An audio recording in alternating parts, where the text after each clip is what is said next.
আলহামদুলিল্লাহ সুম্মা আলহামদুলিল্লাহ আহি গল পবিত্ৰ শবে বাৰাত। সুদীৰ্ঘ 12টা মাহৰ অপেক্ষার অন্তত আজি পবিত্র শবে বারাত।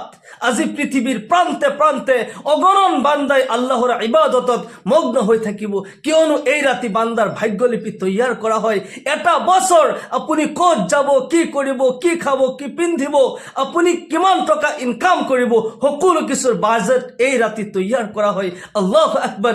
এই ৰাতি কি কি ইবাদত আমি কৰিব লাগে, কোন আমলসমূহ কৰিব লাগে, কেই ৰাকাত নামাজ আমি পঢ়িব লাগিব, কোন দোৱাসমূহ পঢ়িব লাগিব, কোন জিকিৰসমূহ কৰিব লাগিব, গোটেইখিনি নিয়ম কানুন এই ভিডিঅ'ত মই ধুনীয়াকৈ বুজাই দিম। মোৰ প্ৰিয় দিনী ভাই বন্ধুসকল, মোৰ অতি শ্ৰদ্ধাৰ মা আৰু ভনীসকল, আহক আমিও এই ৰাতি ইবাদতত মগ্ন হৈ আল্লাহৰ পৰা বিচাৰোঁ। আল্লাহ তাআলাই জীৱনৰ সকলো সমস্যা সমাধান কৰি দিব, গুনাহ কাটা মাফ কৰি দিব, পেৰেশানি বাৰা মুসিবত দূৰ কৰি দিব, ইহকাল পৰকালৰ সকলো কল্যাণ দান কৰিব। কিয়নো এই ৰাতি খুদ আল্লাহ তাআলাই বান্দাক ইলান কৰি কয়, ঘোষণা কৰে, আলা কাজা আলা কাজা, কাৰ কি প্ৰয়োজন, কাৰ কি অভাব হয়েছে, মোৰ ওচৰত দোয়া কৰা, সকলো অভাৱ মই পূৰণ কৰি দিম। আল্লাহু আকবাৰ। এই ৰাতে আল্লাহ তাআলাই পৃথিবীৰ আসমানত আগমন কৰে আৰু বান্দাৰ কাৰণে ইলান কৰি থাকে, কাৰ কি লাগে, তুমি বিপদত পৰিছা মই উদ্ধাৰ কৰিম, বেমাৰ হৈ আছে মই শিফা দান কৰিম, অভাৱ হৈ আছে ধন সম্পত্তি দান কৰিম, তুমি মাগফিৰাত বিচাৰিছা তোমাৰ জীৱনৰ যৌৱনৰ গুনাহবোৰ মাফ কৰি দিম। আল্লাহু আকবাৰ। সেইকাৰণে আমি এই ৰাতে ইবাদত কৰিব লাগে। এই ৰাতে আমি কি কি ইবাদত কৰিম? যেতিয়া ইশাৰৰ আজান হৈ যায়, মনোযোগ দি কথাখিনি শুনিব। যেতিয়া ইশাৰৰ আজান হয়, ধুনীয়াকৈ সুন্দৰকৈ অজু কৰিব। যেতিয়া অজু কৰে সুন্দৰকৈ অজু কৰিব, কিয়নো হাদিস শৰীফত আহিছে, যি বান্দাই সুন্দৰকৈ অজু কৰে আল্লাহৰ পক্ষৰ পৰা দুটা পুৰস্কাৰ। এক নম্বৰত অজুৰ পানীৰ লগে লগে তাৰ গুনাহবোৰ মাফ হৈ যায়। আল্লাহু আকবাৰ। অজুৰ পানীৰ লগে লগে গুনাহবোৰ, এই অংগৰ যিমান গুনাহ আছিল, হাত ভৰি চেহাৰা নাক কাণ এইবোৰৰ দ্বাৰা যিমান গুনাহ হৈছিল, যিমান পাপ হৈছিল, অজুৰ পানীৰ লগে লগে খহি পৰি যায়। দ্বিতীয় নম্বৰ পুৰস্কাৰ হৈছে, আল্লাহৰ নবী সাল্লাল্লাহু আলাইহি ওয়াসাল্লাম ইৰশাদ কৰে, যিসকলে সুন্দৰকৈ অজু কৰে কিয়ামতৰ দিনাখন তেওঁলোকৰ অজুৰ সেই অংগ, হাত ভৰি চেহাৰা নূৰৰ দৰে জিলিকি হৈ থাকিব, জিলিকি থাকিব, মই দূৰৰ পৰা দেখিলে চিনি পাই যাম, সেইসকল মোৰ উম্মত হয়, মই শাফাআত কৰি আল্লাহৰ জান্নাতত প্ৰৱেশ কৰাই দিম। সুবহানাল্লাহ। সেইকাৰণে সুন্দৰকৈ এক এক অংগ 3 বাৰকৈ ধুই ভালকৈ অজু কৰিব। আৰু ইশাৰৰ আজান হোৱাৰ লগে লগে আমাৰ পুৰুষ ভাইসকল মছজিদলৈ গুচি যাব, আমাৰ মহিলা মা ভনীসকল জাইনামাজ পাৰি লৈ আপুনি নামাজ আৰম্ভ কৰিব। আৰু এটা কথা কৈ দিওঁ, আপুনি অজুৰ পিছত নামাজ পঢ়াৰ আগত আকাশৰ পিনে, পশ্চিম আকাশৰ পিনে চাই আপুনি কলিমা শাহাদাত পাঠ কৰিব। আশহাদু আল্লা ইলাহা ইল্লাল্লাহু ওয়াহদাহু লা শাৰীকা লাহু ওয়া আশহাদু আন্না মুহাম্মাদান আবদুহু ওয়া ৰাসূলুহু। অজুৰ পিছত আকাশৰ পিনে চাই কলিমা শাহাদাত পাঠ কৰিলে আল্লাহ তাআলাই আপোনাৰ কাৰণে জান্নাতৰ সকলো দৰজা খুলি দিব। সুবহানাল্লাহ। আপুনি আল্লাহৰ জান্নাতত যিকোনো দৰজা দি ইচ্ছা কৰিলে প্ৰৱেশ কৰিব পাৰিব। আৰু সৰ্বপ্ৰথম তাহিয়াতুল উজু 2 ৰাকাত নামাজ আদায় কৰিব। অজুৰ পিছত তাহিয়াতুল উজু 2 ৰাকাত নামাজ আদায় কৰিলে হাদিস শৰীফত আহিছে, আল্লাহ তাআলাই তাৰ নখৰ গুড়াৰ গুনাহ পৰ্যন্ত মাফ কৰি দিয়ে। সেইকাৰণে এই আমল এই ৰাতে আপুনি কৰিব। সুন্দৰকৈ অজু কৰি পশ্চিম আকাশৰ ফালে চাই কলিমা শাহাদাত পাঠ কৰি তাৰপিছত তাহিয়াতুল উজু 2 ৰাকাত নামাজ আপুনি আদায় কৰিব। তাহিয়াতুল উজু নামাজৰ নিয়ত আৰবিত এনেকৈ কৰিব, নাৱাইতু আন উছল্লি লিল্লাহি তাআলা রাকাতাই সলাতিত তাহিয়াতুল উজুই নফলি মুতাওয়াজ্জিহান ইলা জিহাতিল কাবাতিশ শরীফাতি আল্লাহু আকবার। নিজৰ ভাষাত ক'লে, মই আল্লাহৰ ওয়াস্তে তাহিয়াতুল উজুৰ 2 ৰাকাত নফল নামাজ পঢ়ি আছো, আল্লাহু আকবাৰ। এনেকৈ নিয়ত কৰি যিকোনো সূৰা দি আপুনি এই নামাজ পঢ়িব। ইয়াৰ পিছত আপুনি ইশাৰৰ নামাজ পঢ়ি ল'ব। সবে বাৰাতৰ নামাজ পঢ়াৰ আগত ইশাৰৰ 12 ৰাকাত নামাজ আদায় কৰি ল'ব আৰু ভিতিৰ নামাজ গোটেই পিছত পঢ়িব। ইশাৰৰ 4 ৰাকাত সুন্নত নামাজৰ নিয়ত আৰবিত এনেকৈ কৰিব, নাৱাইতু আন উছল্লি লিল্লাহি তাআলা 4 ৰাকাতি সলাতিল ইশা সুন্নাতু ৰাসূলিল্লাহি তাআলা মুতাওয়াজ্জিহান ইলা জিহাতিল কাবাতিশ শৰীফাতি আল্লাহু আকবাৰ। নিজৰ ভাষাত ক'লে, মই আল্লাহৰ ওয়াস্তে ইশাৰৰ 4 ৰাকাত সুন্নত নামাজ পঢ়ি আছো, আল্লাহু আকবার। এই সুন্নত নামাজ নপঢ়িলে গুনাহ নহয়, কিন্তু পঢ়িব সব আছে। আৰু ফজিলতপূৰ্ণ ৰাতি সবে বাৰাতৰ এই ৰাতি আপুনি ইশাৰৰ এই সুন্নত নামাজো আদায় কৰি ল'ব। তাৰপিছত আকৌ 4 ৰাকাত ফৰজ নামাজ আদায় কৰিব।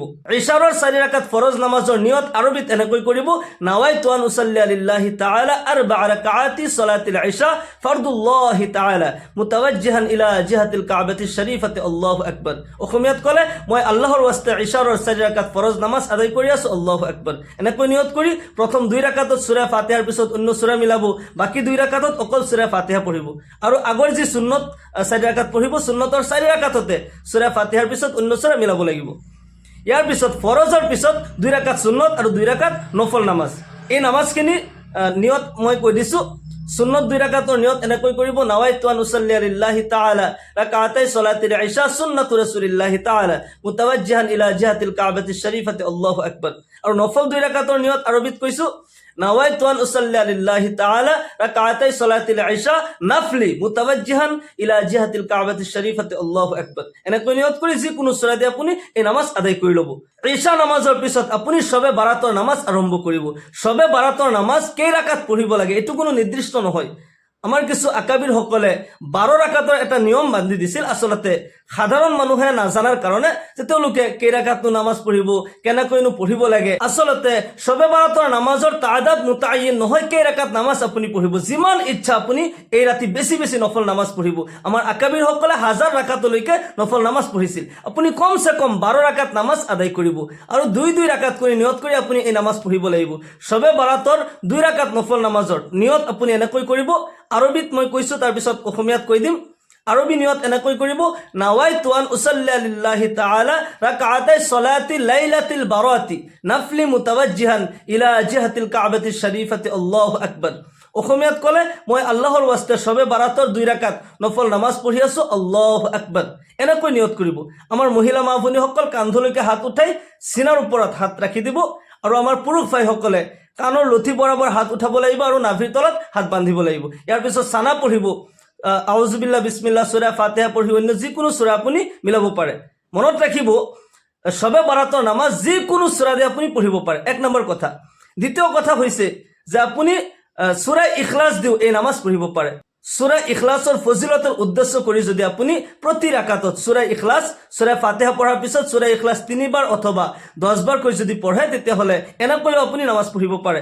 সূৰা ইখলাছৰ ফজিলতৰ উদ্দেশ্য কৰি পঢ়িব লাগিব। মান কাৰা সূৰাতাল ইখলাছ 10 মাৰৰাত বাৰাল্লাহু লাহু কাসৰান ফিল জান্নাহ। যি ব্যক্তি সূৰা ইখলাছ 10 বাৰ পাঠ কৰিলে আল্লাহ তাআলাই তাৰ কাৰণে জান্নাতত এটা বিল্ডিং তৈয়াৰ কৰি দিব। সুবহানাল্লাহ। সূৰা ইখলাছ এবাৰ পাঠ কৰিলে কোৰআনে কাৰিমৰ 10 পাৰা তিলাওয়াতৰ সওয়াব পোৱা যায়। 3 বাৰ পাঠ কৰিলে কোৰআন খতমৰ সওয়াব পোৱা যায় আৰু 10 বাৰ পাঠ কৰিলে জান্নাতত এটা বিল্ডিং আল্লাহ তাআলাই তৈয়াৰ কৰি দিয়ে। আল্লাহু আকবাৰ। সেই কাৰণে শবে বাৰাতৰ নামাজ আপুনি সূৰা ইখলাছে পঢ়িব পাৰে প্ৰতি ৰাকাতত। প্ৰথম 2 ৰাকাতত যিদৰে আপুনি সূৰা ফাতিহাৰ পিছত 10 বাৰ কৈ সূৰা ইখলাছ পঢ়িলে, বাকি সকলো নামাজো যিমান নফল নামাজ আপুনি পঢ়িব, যিমান শবে বাৰাতৰ নামাজ পঢ়িব, প্ৰত্যেক ৰাকাতত সূৰা ফাতিহাৰ পিছত সূৰা ইখলাছ 10 বাৰ কৈ আপুনি পঢ়িব পাৰে। এনেকৈ নামাজৰ পিছত আপুনি দোয়া কৰিব পাৰে আৰু 4 ৰাকাতৰ মূৰে মূৰেও দোয়া কৰিব পাৰে। আপুনি 4 ৰাকাত নামাজ পঢ়িলে, 2 ৰাকাত কৰি যেতিয়া 4 ৰাকাত নামাজ হৈ গ'ল, ইয়াৰ পিছত আপুনি এই ঠাইত বহি আল্লাহুম্মা ইন্নাকা আফুউন তুহিব্বুল আফওয়া ফাআফু আন্নি এই দোয়াটি 100 বাৰ পঢ়িব।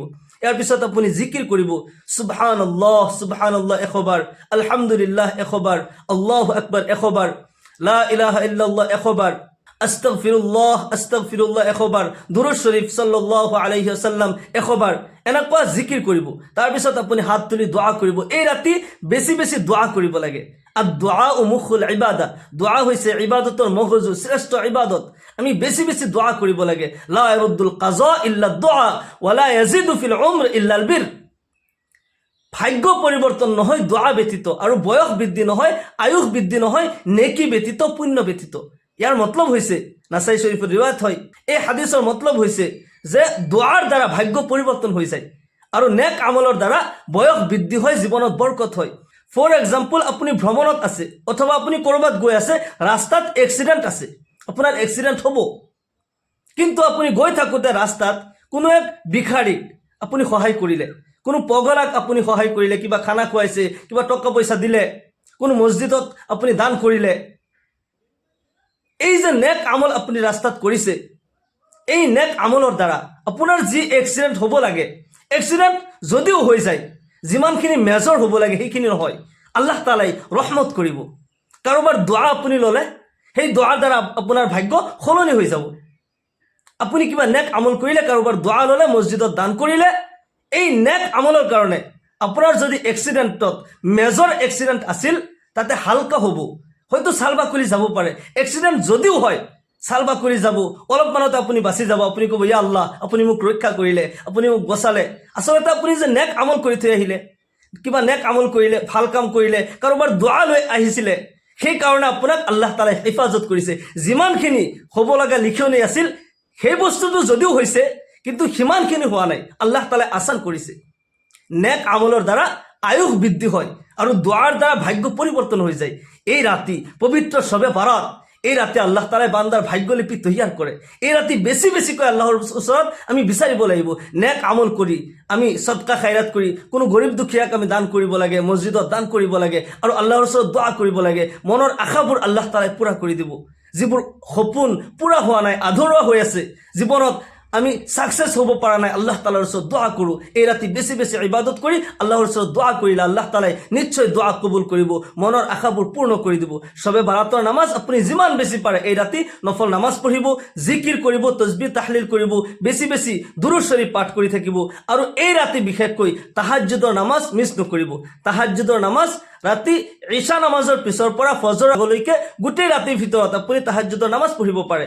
কিন্তু শ্ৰেষ্ঠ সময় হৈছে ৰাতি 2:30, 3টা, 3:30 এনেকুৱা সময়ত ফজৰৰ আগে আগে, যেতিয়ালৈকে ফজৰৰ ৰক্ত আৰম্ভ হোৱা নাই তেতিয়ালৈকে আপুনি তাহাজ্জুদৰ নামাজ পঢ়িব পাৰে। ৰাতিৰ শেষ ভাগত তাহাজ্জুদৰ নামাজ পঢ়িব আৰু তাহাজ্জুদৰ নামাজ কমসে কম 2 ৰাকাত, অতিৰিক্ত 12 ৰাকাতলৈকে পঢ়িব পাৰি।